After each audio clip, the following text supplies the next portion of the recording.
Sir, कृषि से जुड़े हुए अध्यादेश जो केंद्र सरकार लेकर आई है उसका विरोध आज आम आदमी पार्टी ने भी किया है और हरीश रावत जी भी उस पर मौन धारण किए हैं, तो क्या कहना चाहेंगे? देखिए, कांग्रेस के पास तो इस विषय पे बोलने के लिए कुछ बचा नहीं है, इसलिए उनके मुंह पर ताले लगने स्वाभाविक हैं। कांग्रेस को अपना चुनावी घोषणा पत्र उठाकर देखना चाहिए। अपने घोषणा पत्र में जो बातें उन्होंने कही थी, अगर वो काम भारतीय जनता पार्टी कर रही है तो उसका विरोध करने की बजाय कांग्रेस को उसका स्वागत करना चाहिए। आज कांग्रेस बिल्कुल कंफ्यूज पार्टी की तरह से बर्ताव कर रही है, क्योंकि उनके पास न तो कोई विचारधारा बची है, न कोई कार्य पद्धति बची है। प्रधानमंत्री नरेंद्र मोदी जी किसानों के सच्चे हितैषी हैं और उन्हें अच्छी से अच्छी सुविधाएं प्रदान करने के लिए और उनकी आय बढ़ाने के लिए वो सतत संघर्षशील हैं और वो अपने काम में लगे हुए हैं। मैं केंद्र सरकार की इस योजना के लिए उनको बहुत बहुत बधाई और स्वागत करता हूँ।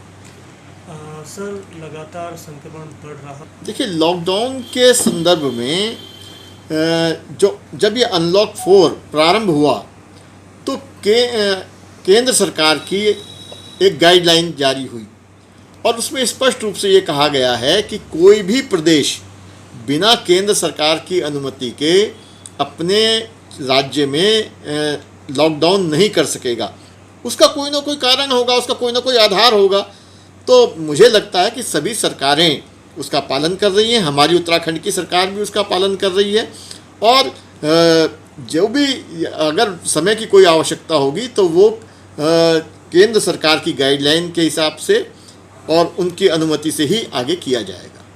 नहीं, ऐसा नहीं है। देखिए, कोई भी अगर योजना सरकार लाई है तो इतना तो बैंक भी चाहेंगे कि वो बोनाफाइड हो, वो उस योजना को क्रियान्वित करने की क्षमता रखने वाला हो। ऐसा ना हो कि जो ये पैसा मिले वो 3-13 हो जाए। इसलिए बैंकों की इतनी तो जिम्मेवारी अवश्य है कि वो पैसे का सदुपयोग हो, जिस योजना जिस उद्देश्य से लाई गई है उसका पालन हो।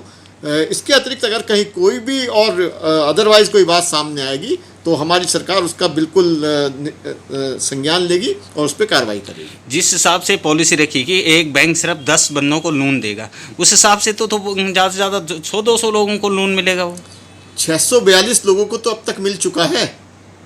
642 लोगों को तो अब तक मिल चुका है और जितने लोग भी उसके लिए प्रयास करेंगे वो मिलेगा लोन। लेकिन उसका उनको अपनी कार्य योजना और क्या करना चाहते हैं, कैसे करना चाहते हैं, उसके बारे में आश्वस्त करना होगा।